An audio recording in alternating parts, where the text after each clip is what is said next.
Bonjour, nous sommes jeudi 7 janvier 2016 et je vais vous parler à nouveau de la dialectique conjonction-disjonction qui est véritablement fondamentale. Rappelons d'ailleurs d'abord que la disjonction n'existe que par l'absence de la conjonction. Ce n'est pas un phénomène en lui-même, c'est un phénomène en creux. Non, je dis ça pour vous montrer à quel point notre modèle est économique au niveau structurel, au niveau des graphiques. Effectivement, il y a la conjonction qui est un phénomène réel, qui se voit, et puis il y a la disjonction qui est tout simplement l'absence.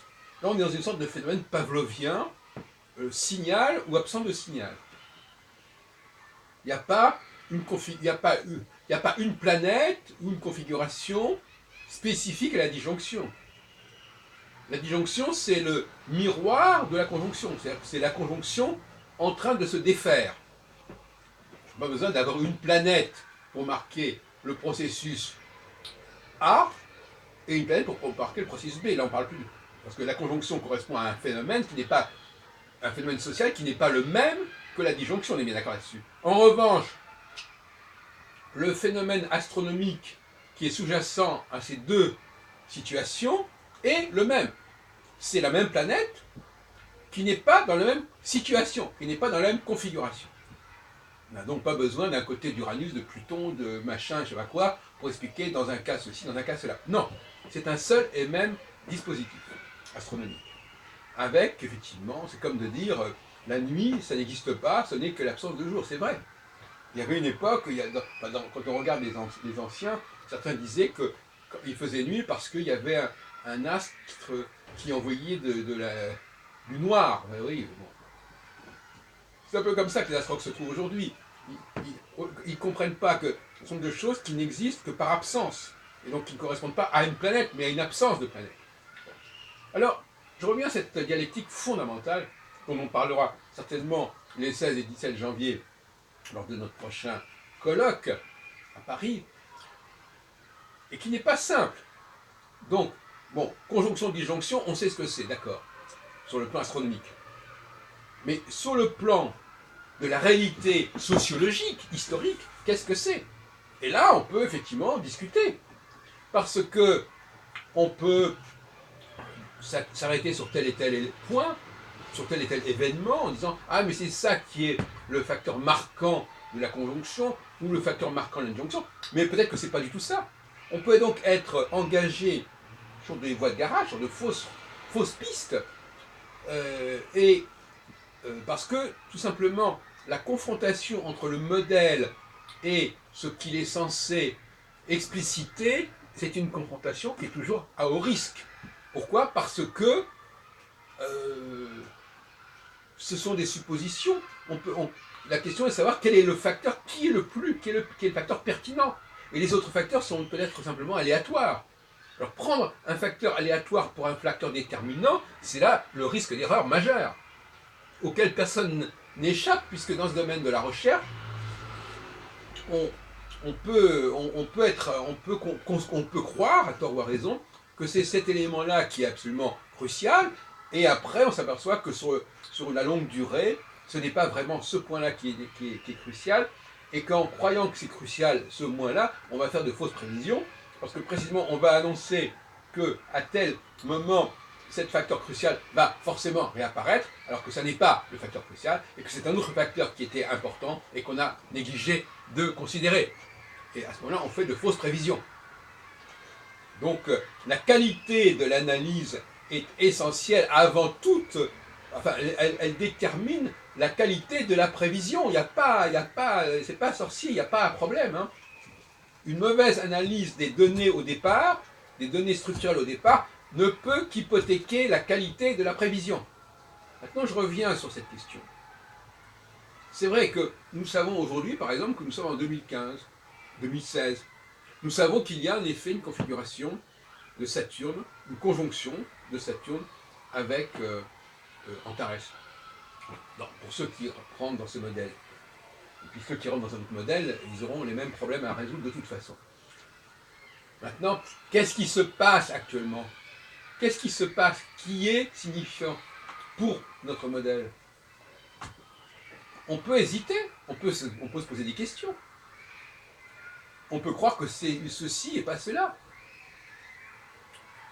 On peut s'intéresser à, je ne sais pas, on peut dire, ah oui, il y a eu un attentat. On peut dire, oui, il y a eu le Front National qui l'a emporté dans telle et telle condition. On peut dire n'importe quoi. On peut accumuler comme ça des... Bon, alors les astrologues traditionnels, ils vont dire, mais tout ça est important, tout ça est parlant. Là, eux, ils prennent tout en vrac, hein, de toute façon. Bon. Non, ce qui nous intéresse, nous, c'est ce qui est récurrent, ce qui peut être récurrent, donc par rapport, et qu'on peut renvoyer à des situations antérieures, qui auront le même profil par rapport à ce schéma-là, ou à des situations à venir et qui auront également le même profil. Donc on ne peut pas s'amuser simplement à bricoler une analyse ponctuelle. Il faut savoir à quelle catégorie de configuration appartient un événement donné, et pas étudier cet événement en lui-même, de la même façon qu'on ne peut pas étudier un individu si on ne sait pas à quelle catégorie il appartient, à quel ensemble il appartient. À quel point l'individualisme joue à tout. C'est une plaie qui joue à tous les niveaux, y compris dans le domaine scientifique. On va isoler un facteur, on va isoler une période, on va isoler un problème. On ne peut pas isoler les problèmes, il faut les relier, il faut les connecter. Et aujourd'hui, nous savons très bien que tout doit être connecté. Donc, je dirais que dans l'état actuel des choses, ce que je retiens, c'est pas la victoire du Front National, c'est pas les événements de novembre au Bataclan, non. Ce que je retiens, c'est ce que je pourrais appeler une tendance dictatoriale. Voilà. Dictatoriale. Ce que je retiens, c'est cette idée d'état d'urgence, d'état de guerre. Ce que je retiens, c'est cette volonté de réformer la Constitution pour avoir plus de possibilités d'intervention et de sanctions. Ça me paraît important. Le reste, c'est conjoncturel, c'est voilà, il se passe ceci ou cela. Même si ça ne s'était pas produit, ce phénomène-là serait là. C'est ce qui s'est produit peut avoir servi de prétexte. De toute façon, ce qu'il faut bien comprendre, c'est que le prétexte, il est interchangeable.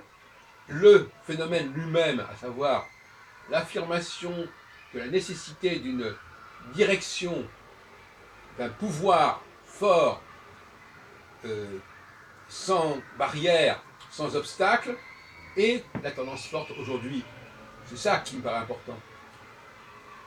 Alors, la question n'est même pas de savoir, voilà. Et inversement, quand il y a disjonction, eh bien, cette notion de pouvoir fort, elle est discréditée, elle est disqualifiée, elle est rejetée, et elle ne peut plus être affirmée.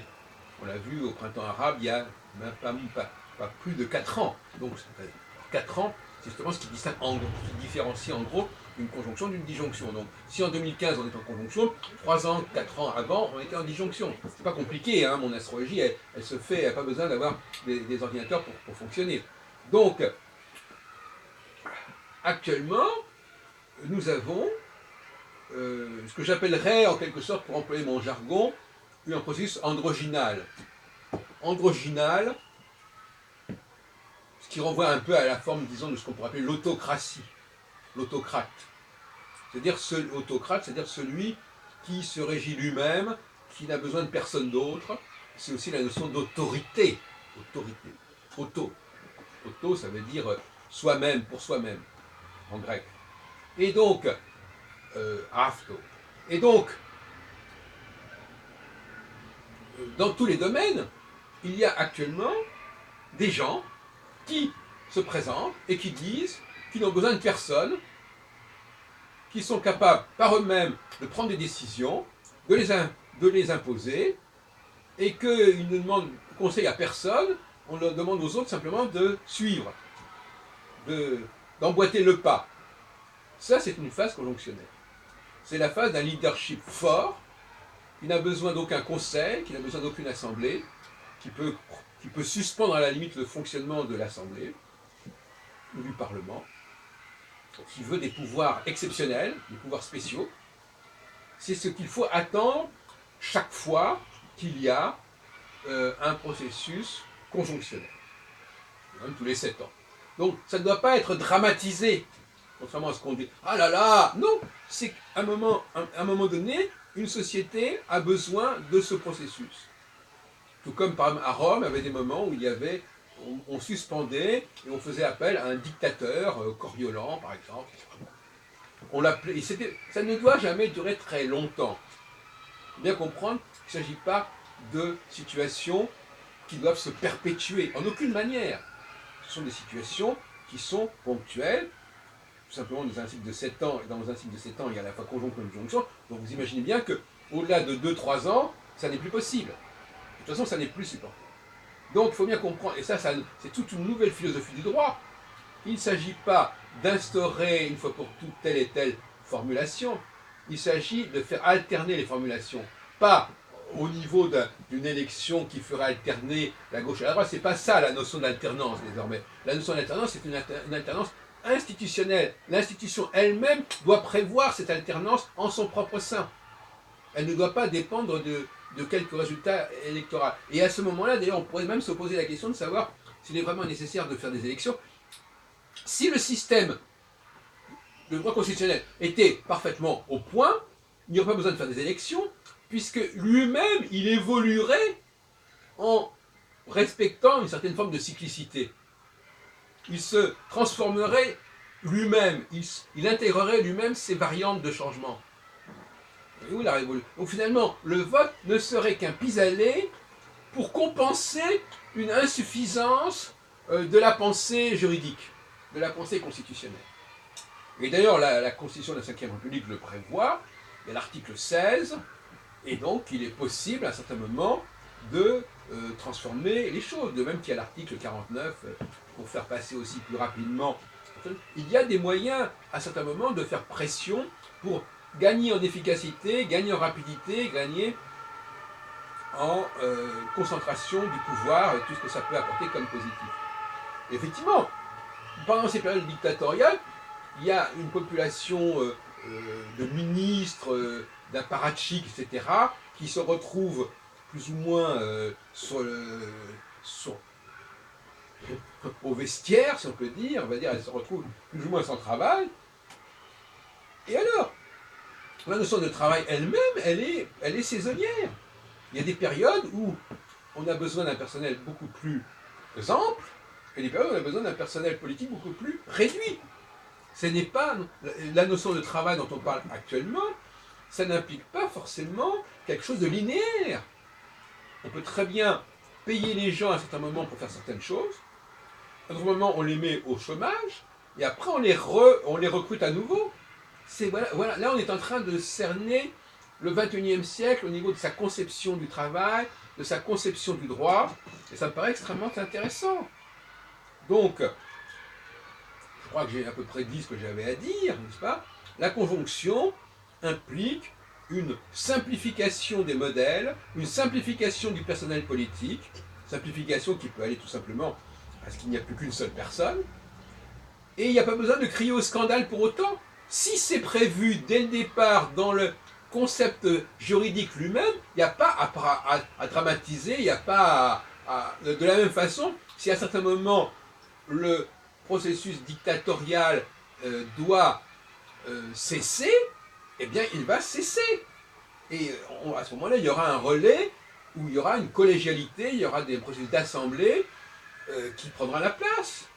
Mais tout ça, si ça serait beaucoup plus dans la sérénité, si tout cela était pensé au départ, si toute cette dynamique d'alternance était pensée au départ, et si on n'était pas simplement à la merci d'élections. La notion d'alternance doit totalement être repensée.